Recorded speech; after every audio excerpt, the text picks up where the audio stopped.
Саламатсыздар ма, құрметті оқушылар? Бүгін біз алгебра 8-ші сынып 3-те 6-шы есепті шығарамыз. Бұл жерде мынандай квадраттық функция берілген. Ол квадраттық функцияның графигі парабола болады. Енді бұл жерде квадраттық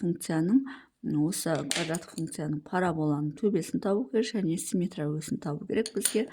Енді формула бойынша y тең ax минус m-нің квадраты плюс n. Бұл бізде квадраттық функцияның формуласы. Енді бұл жерде a-мыз 3-ке тең болып тұр, m-міз 2-ке тең болып тұр, n-міз минус 2-ке тең болып тұр. Демек, мынау бізде параболаның төбесі болады. Ал мынау бізде парабола тармағы жоғары қарайды, себебі плюс 3 болып тұр. Ал егер минус 3 болса, тармағы төмен қарайтын еді. А деген коэффициент сол жаңағы параболаның тармағын жоғары немесе төмен қарайтын анықтайды. Ал m-н деп отырғанымыз параболаның төбесін анықтайды. Біз таптық, төбесі 2-де минус 2 екен. Яғни А нүктесі параболаның төбесі 2-де минус 2. Енді симметрия өсі деген сөз, онда графикті салайық, сосын графикте өсі көрінеді. Осында координаталы жазықтық саламыз. 2-де минус 2 дегенді осыған саламыз. Яғни мына жерден 0 болатын болса 1, мына жер 2, y-іміз, яғни мынауымыз біз x бойынша, мынау y бойынша алынады. Олай болатын болса x-іміз 2, y-іміз де 1, 2 минус 2 осы жер. Демек, екеуін қиылысқан жер міне осы жер болады. Параболаның төбесі осы жер болады. А 3-ке тең болғандықтан тармағы жоғары қарайды. Демек, бізде осындай орналасқан парабола, яғни y тең 3x минус 2-нің квадраты плюс минус 2. Міне осы функцияның графигін осындай болады, осындай парабола болады. Енді оның симметрия өсі x тең минус 2 болады. Неге симметрия өсі? Демек, 2-нің бойынан былай сызатын болса, x тең 2 деген x тең минус 2 деген түзу шығады. Ал ол бізде симметрия өсі болады, себебі мына тұрған түзуді біз айна деп елестетсек, онда мына жақтағы тұрған зат тура соған қарама-қарсы тұрады. Яғни, ортада айна бар деп елестетеміз, сонда мынау қалай тұрса, а жағында тура өзіне солай қарап тұрады. Мысалы, мына жерде бір адам тұратын болса, мына айнаға қараса, демек ар жағының өсін көреді, ал сол секілді мына симметрия өсін солай түсіндіруге болады. Сонда симметрия өсі x тең минус 2 деген сөз. Ал параболаның төбесі 2-де минус 2. Сонымен бірінші есепті шығардық, енді екінші есепті шығарамыз. Екінші есепте не дейді?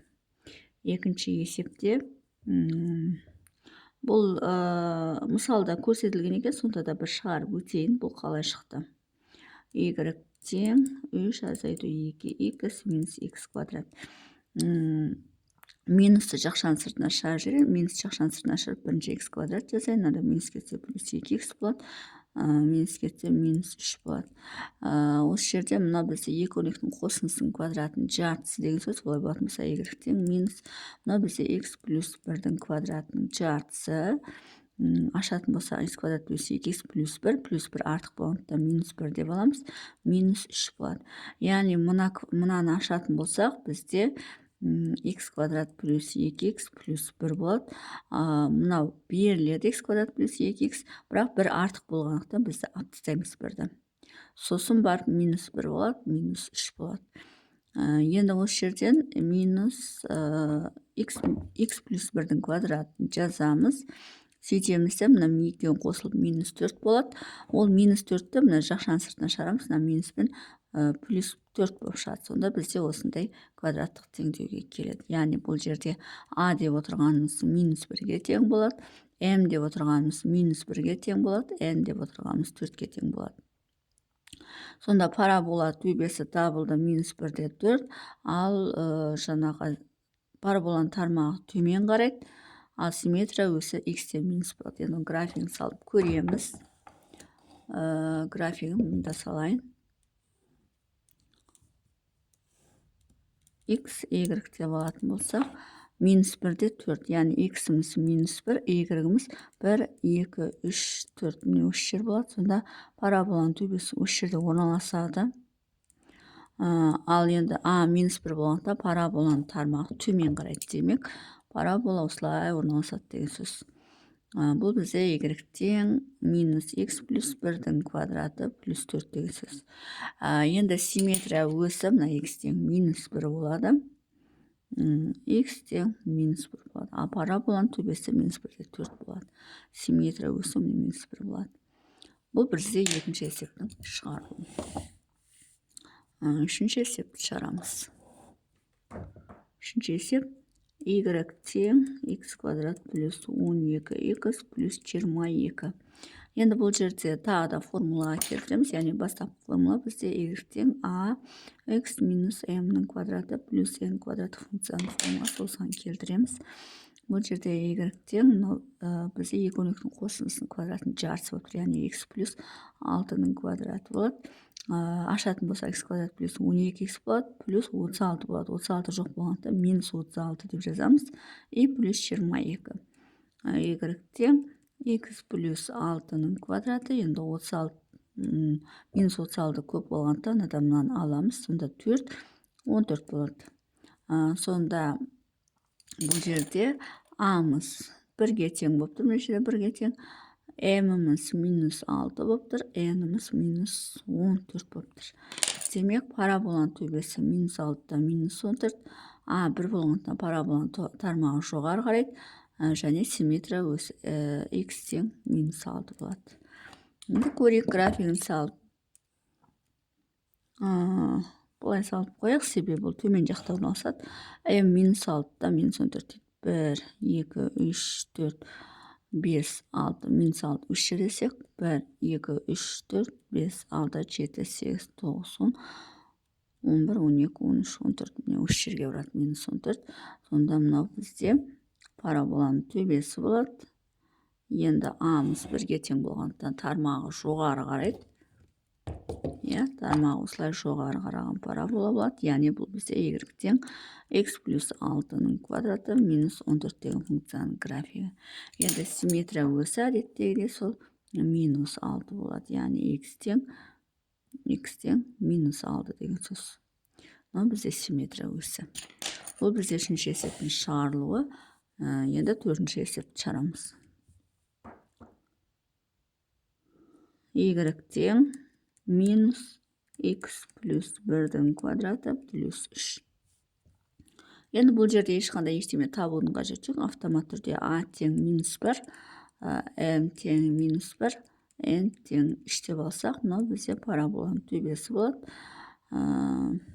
Енді функцияның графигін салсақ, x, y деп алсақ, x-міз минус 1, яғни мына жерге келеді. 1, 2, 3, y-міз 3 жерге келеді. Параболаның төбесі 3 жерде болады. А минус 1 болғандықтан парабола төмен қарайды. Сонда бұл бізде y тең минус x плюс 1-дің квадраты плюс 3 деген сөз. Енді симметрия өсі x тең минус 1 болады. Төртіншісі. Енді бесіншісін шығарамыз. Бесіншісі. Y тең 2x квадрат минус 2x минус 4. Бұл жерде не істеуге болады? Екінің жақшаның сыртына шығарамыз барлығынан. Y тең 2 жақшаның сыртына шығады. X квадрат минус 2 минус 2 болады. Енді мынау x квадрат минус x-ті екі өрнектің айырмасының квадратына келтіреміз. Яғни x минус 2-ден 1-дің квадраты деп алайық. Сөйтейік та 4-тен 1 артық болады. Минус 4-тен 1 минус 2. Y тең 2 x минус 1-дің квадраты. Мына екеуін қосатын болсақ 4 мына жерге түседі, мына жерге 1 түседі. 4, 8, 9, минус 4-тен 9 болады. Жақшаның ішіне жазайын. Енді мынаны жақшаның сыртына шығару керек. 2 қалады, x минус 1-дің квадраты қалады. Енді мынаны жақшаның сыртына шығаратын болсақ, 2 мен 2 қысқарып барып, минус 9 бөлінген 2 болып шығады. Сонда бізде a тең 2 болады, m тең 1 болады, n тең минус 9 бөлінген 2 немесе 4/5-ке тең болады. Мынау бізде параболаның төбесі. Олай болатын болса, координаталық жазықтыққа саламыз. Сонда x тең 1 мына жерде орналасады. Y тең минус 4,5. 1, 2, 3, 4 мына жерге келеді. Сонда минус 9 бөлінген 2 деген сөз. Сонда мына параболаның төбесі болады.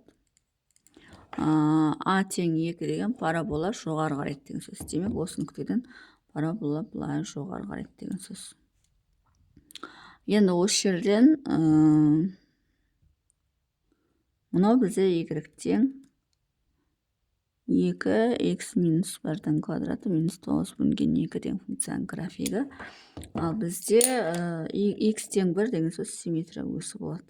X тең 1 деп отырған симметрия өсі болады. Себебі мына екеуі бір-біріне симметриялы орналасады. Осы түзу арқылы мына екеуі бір-біріне симметрия болады. Бұл бізде 5-шісі. Енді 6-шысы мұнда шара салайық. Орын бар екен. 6-шысы y тең x 1 минус x дейді. Енді ашайық жақшаны y тең мына екеуін көбейтсек x болады, мына екеуін көбейтсек минус x квадрат болады. Y тең минус жақшаны сыртынан шығарып жүрек, сонда x квадрат минус x болады. Y тең минус, енді мынау бізде екі өрнектің айырмасының квадратын, яғни x минус 2-ден 1-дің квадраты болады. Жақшаны ішінде минус 4-ден 1 болады. Яғни квадрат жазсақ плюс 4-ден 1, одан арылу үшін минус 4-ден 1-ді тастаймыз. Демесе y тең минус x минус 2-ден 1-дің квадратын өзін жазамыз. Мынаны жақшаны сыртына шығару үшін мына минус 1-ге көбейтіп барып шығарамыз. Сонда плюс 4-ден 1 деп шығады. Сонда біз осы жерден таптық. А деп отырғанымыз минус 1-ге тең болады. М деп отырғанымыз 2-ден 1-ге тең болады. N деп отырғанымыз плюс 4-ден 1-ге тең болады. Мынау бізде параболаның төбесі. А мынау парабола төмен қарайды деген сөз. Демек, координаталық жазықтыққа салайық. X тең 2-ден 1 0, мына жер 1 болатын болса 2-ден 1 осы жерде болады. X тең 4, N тең 4-ден 1, яғни мынау 1 болатын болса 0,25 примерно осы жерде орналасады параболаның төбесі. А минус 1 болғандықтан тармағы төмен қарайды. Ал несі симметрия өсі мынау x тең 2-ден 1-дің өсі болады. Сонда симметрия өсі 2-ден 1 болады. Параболаның төбесі 2-ден 1-де 4-ден 1 болады. Функцияның графигі міне осылай орналасады. Параболаның, яғни y тең минус x минус 2-ден 1-дің квадраты плюс 4-ден 1 деген функцияның графигі міне осылай орналасады. Сонымен есебінің шығару жолы осындай. Егер есебінің шығару жолы түсінікті болса, лайк басып, комментарий жазып, каналыма тіркеліп кетсеңіздер болады.